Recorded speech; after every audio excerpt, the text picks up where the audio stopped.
We'd like to welcome Scottie Scheffler to the media center here at the 2025 Tour Championship. Scottie, I know we got some rain yesterday afternoon, but what are your first impressions of the golf course in year two of the restoration here at East Lake Golf Club? Yeah, shoot, we got a lot of rain here yesterday. I wasn't on the course when it happened, but I was still on property and it was coming down pretty good. Yeah, golf course is in good shape. The rough is healthy this year. Greens are really nice again. So is your fairways as well. I think it's in great shape overall and should provide a pretty good test this week. Okay. All right, we'll just go right into questions. If you have a question, raise your hand. We will get a microphone over to you.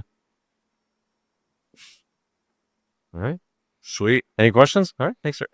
Somebody down here.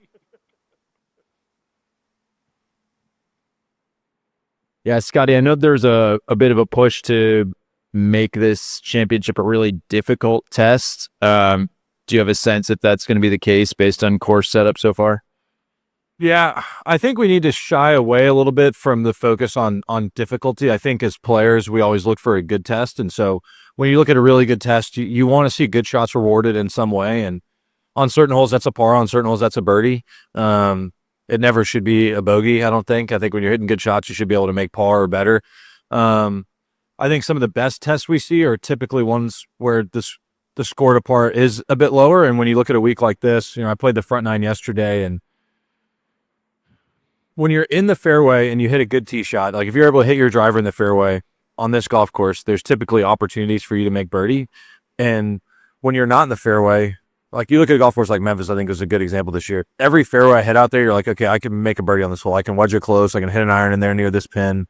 And every time you missed a fairway, you're like, oh my goodness, how am I going to make par? And I think sometimes what can frustrate us about setups is when you have guys hitting it all over the map and they don't really get punished for it. And so you want shots, the further offline they go, you want them to get punished according to how poor the shot was. And it's a really challenging thing with randomness in the game of golf. But overall this week, the rough is extremely healthy. I dropped some balls in the rough on one yesterday, and I'm hitting it out like 100 yards out of the rough. And so depending on the lie, Bermuda can be a bit more patchy than other types of grass. But overall, I think it's going to be a really good test this week. And then number 18, at least from a bad golfer's perspective, the fairway looks really hard to hit. The approach shot looks awkward. I'm curious if you could just kind of walk through that hole, those first and second shots. Yeah, I'm going to try and be nice to the hole. I don't totally agree with the changes there. I think when you have a par 5 like that, I mean, it's a 3-order driver off the tee, but what they did is they mounded the fairway. So now the fairway repels balls. And before, the hole was a great par 5 because you could hit a drive down there, and if you hit the fairway, you could get at the green into it, and you could hit it close to some of the pins and maybe make an eagle. It could be a swing hole in terms of 2 good shots, you can make a 3, and if you hit 2 or 3 bad shots, you're going to make a 5 or 6. And now with the way the hole is, some good tee shots aren't rewarded, and if you miss the fairway, there's essentially nowhere to lay up.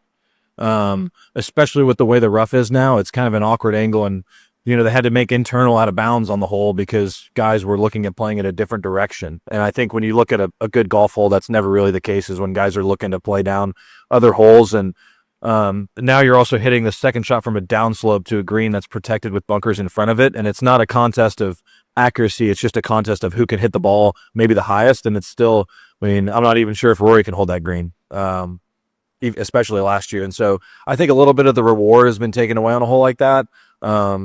I don't know where you go from there, but I was more of a fan of the old 18th than I am the new one. But when you change a golf course that most people like, you're going to have opinions. Guys are going to like certain things and guys are not going to like certain things. That's just the nature of redoing a golf course that was so great. Gary? Scottie, you're not already leading the tournament like you have been last year. Could you, regardless of how it affects you, how do you like the format this year?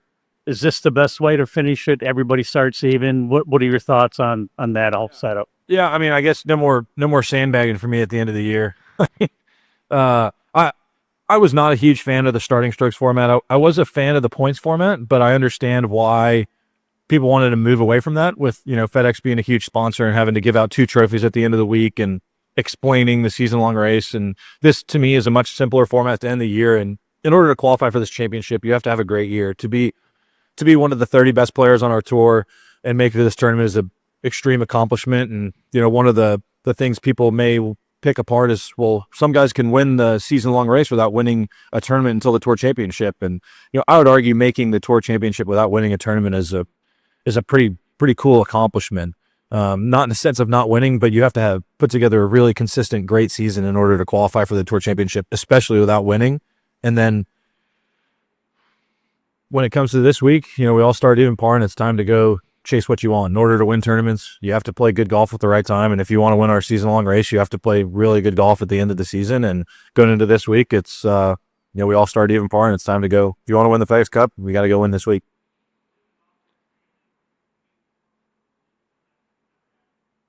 Yeah, I was not a fan of it. I didn't think it was a good way to end the year. For a variety of reasons. I'm much more happy with this format. I think having a good golf tournament on a really good golf course to finish off our season is extremely important. And I think when you look at it this week, we're going to have a difficult test, a good test of golf to finish off the year the right way. And it's exciting for us as players. It's exciting to be able to qualify for this tournament. It's exciting to have an opportunity to win this tournament in the FedEx Cup. Hey, Brody.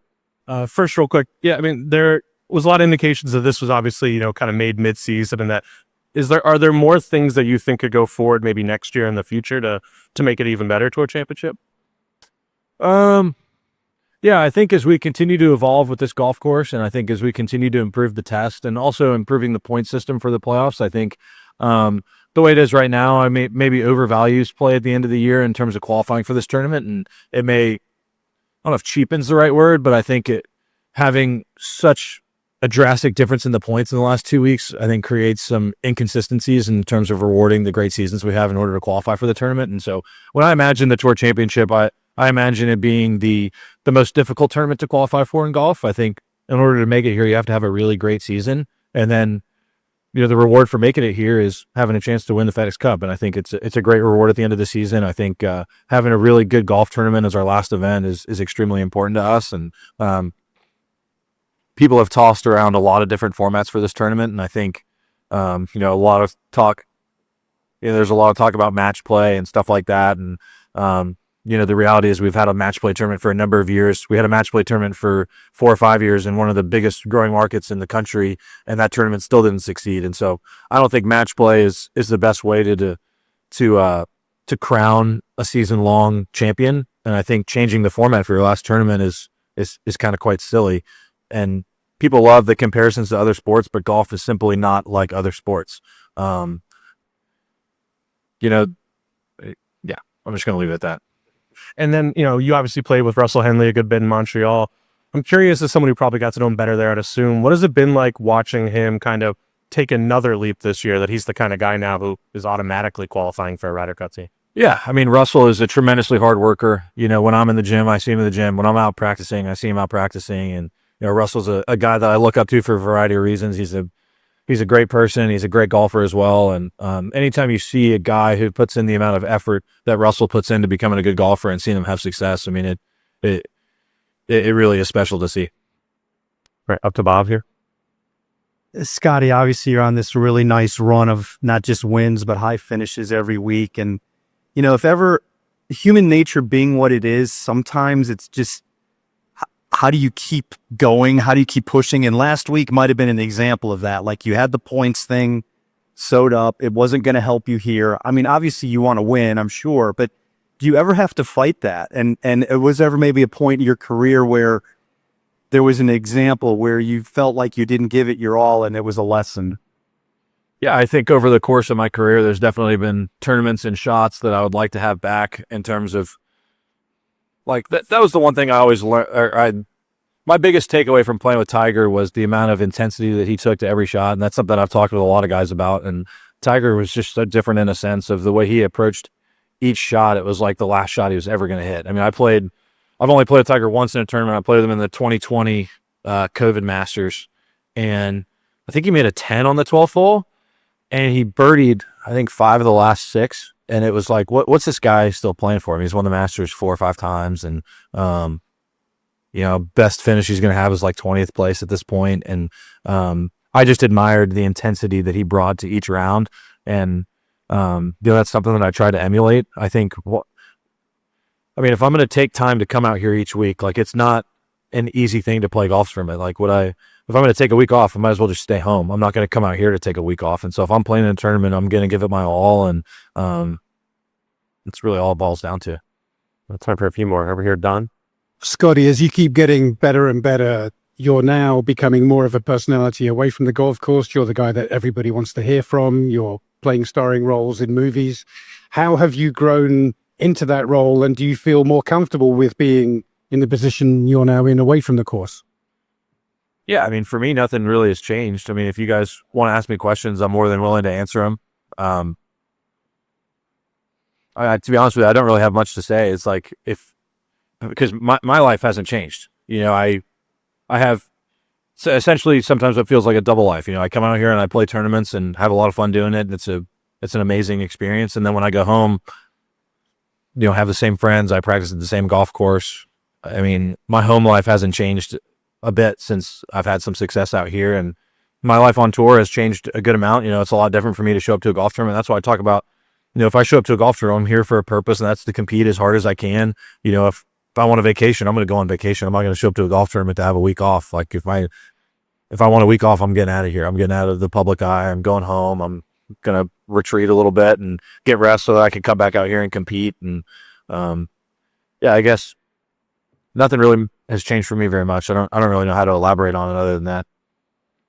Should have a couple more here. Doug and Adam. And a couple of them, Scotty. Was there ever a time early in your career when, over a 72-hole tournament that you weren't into it as much as you should have been on a first 9 Thursday or something like that? You kind of ease your way in, and a kind of reminder that you need to be ready to go from the get-go. Was that ever an issue? Oh yeah, that's something I feel like I've talked about a decent amount. Is the biggest change I felt like I made my first couple years on tour to 2022 was the question always was, hey, how come you haven't won?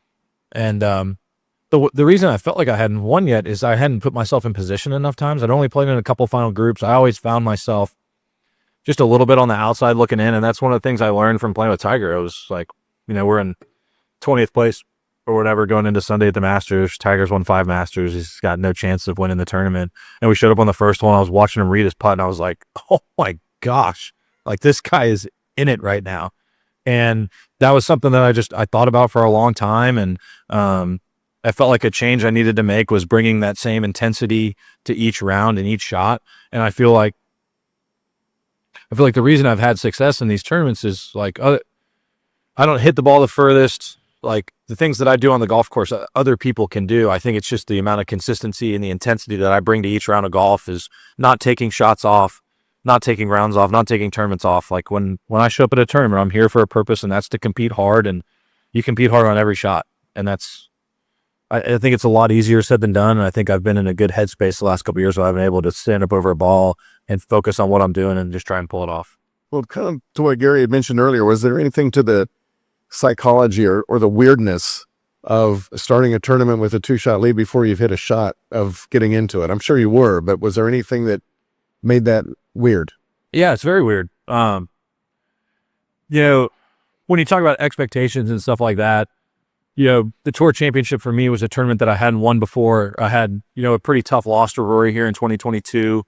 And like, for me last year, this was one of the hardest tournaments for me to play, just because you show up and it was like in 2022, I remember finishing the season, going home. Everyone's like, hey man, great year, but I'm sorry about East Lake. And I'm like, you know what? Yeah, I'm mad I lost too, but at the end of the day, I had a pretty cool year. I played some great golf, and it just frustrated me. It's like, I think it was Phil Jackson said, you're only a success at the time you're performing a successful act. And it just irked me so bad finishing off the year where guys are like, hey, great playing. I'm sorry about how it ended, and it's like, you know what, man, I mean, won the Masters this year, won a few other tournaments. It was a pretty good year. And so going into 2024, it was like going into East Lake, Teddy brought up a good point. He's like, hey man, it's tough enough sleeping on a lead. He's like, you've been sleeping on a lead for this golf tournament since February. Like, I was leading the entire year in the FedEx Cup, and it all comes down to a 4-day tournament on a golf course that I hadn't really played great on. And it was a challenging week. I mean, it was stressful, but we do what we always do, and just tried to focus on the execution and ended up winning this tournament. But it was one of the hardest tournaments I had to play, just because I've been sleeping on a lead for 6 or 7 months. I mean, it's a weird feeling, and so that's why I prefer this format. I think it's great to have just a really great golf tournament to finish off the year. It's a golf tournament that's hard to qualify for, and it's a great reward for guys that have had tremendous seasons on tour, and now we all have an opportunity to go win the FedEx Cup. And the starting strokes, I don't think was the best way to crown the season-long race. I think we're in a much better place now. All right, Adam. Scottie, what does it mean to have Ted Scott back on the bag this week, and how did he help you win it last year? Well, yeah, it's extremely important to have Ted back on the bag. I don't think it's any secret that my career trajectory changed quite a bit when he came on the bag. You know, I went from a guy that hadn't won on tour to a guy that started winning at a pretty good pace immediately upon him entering the picture. And I think what Ted has meant to me on the golf course, I think the results really do speak for themselves. And he's a great asset for me on the golf course. He's a great friend, and I feel like we're a really good team. I mean, he works super hard. I mean, he has a relentless work ethic as well. And, you know, there's a lot more to a great caddy than just giving me really good numbers all the time. I mean, he has a lot of different roles on the course, and it's great to have him back this week. Obviously, he's got some personal stuff still going on that I'm not going to elaborate on, but, you know, it's really great to have him back on the bag this week. When you hear that you're the last guy since Tiger to win back-to-back years, 5 tournaments, stuff like that, and the inevitable comparisons to Tiger, what do you make of that? I mean, I think it's a greater discussion. I think in the simplest form, I think it's very silly to be compared to Tiger Woods. I think Tiger's a guy that stands alone in the game of golf, and I think he always will. I mean, Tiger inspired a whole generation of golfers. I mean, you've grown up watching that guy do what he did week in, week out. I mean, it was pretty amazing to see. And like, I talk about a mental change I made because I played one round of golf with him in a tournament. I've only played one tournament round of golf with Tiger Woods, and it completely changed the way I look at how I play tournaments. I mean, I can't tell you the look on his face when we got to the first green. And I look over and we're 20th place, we're kind of playing, yada, yada, yada. And I look over and this guy is just locked in. And I was taken back. I was like, holy smokes. Then we got to the second hole and he had this chip shot and he looked at it like it was an up and down to win the tournament. And I'm like, this is incredible. I've never seen anything like this before in my life. And so I think he completely transcended the game of golf. And I think when it comes to me, I don't even like comparisons to other players because I think when we come out here, I'm doing the best that I can to be the best version of myself. I don't think about legacy. I don't think about the past. I try to get the most out of myself each week. And I don't really love the comparisons at all. All right, Scottie, to finish up, we have a question from Vincent here. Good morning, Scottie. I'm a big fan of yours. Good morning, Vincent. I'm currently a senior at Drew Charter High School, and I'm on the golf team. I was kind of just wondering if you have any tips for us as we head into this year as we're competing for a state championship. What are some advice you can give us? I would say when I step up on the first tee, the thing I focus most on is my preparation. And when it comes to tournament golf, you always want to win tournaments, but what it comes down to is trying to execute each shot. And so when I get on the first tee, I want to be able to tell myself that I did everything that I could in order to play well that week. So I've done the practice. I've gotten used to the course. I've spent the time in the gym. I've got my mind right. I've checked all the little boxes that I need to in order to play well. And so when it comes time to hit that first tee shot, I can swing freely and know that it's just time to compete. I'm not worried about the other stuff. I'm not worried about anything outside of trying to compete in that golf tournament. And so the thing I always fall back on is the work that I've put in to get to that point. And so I would encourage you guys to continue to work hard and have fun while you're doing it. I mean, playing high school golf is such a great joy. I mean, playing with my teammates growing up, like I have so many great memories of my buddies growing up playing golf, and enjoy the practices, and just have fun with it. Thank you. Well, Thank you. Good luck this week. Yeah. Thanks, Scottie. All right.